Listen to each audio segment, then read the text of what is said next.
How to cancel your UnitedHealthcare insurance. So here's a step-by-step guide. First, we will need to contact UnitedHealthcare customer service. You can see the phone number.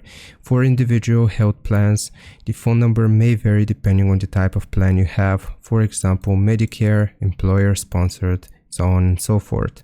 So check your plan or insurance card for the correct number. You can ask to speak to a representative and request to cancel your insurance policy. You can also request cancellation in writing if that is required. So some UnitedHealthcare plans may require a written cancellation request. The representative will provide you with the mailing address or email if needed. You will need to write a formal letter or email stating your desire to cancel your policy, and you have to include your full name, policy number, date of birth, reason for cancellation, and the preferred cancellation date.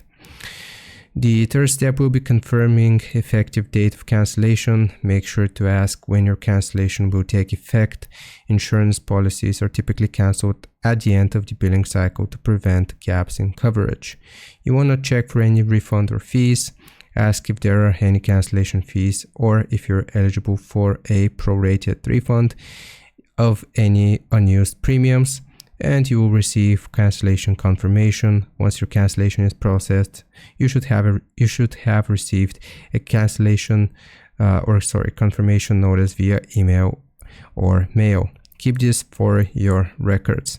I hope this helps. Leave a like and sub. I'll see you next time.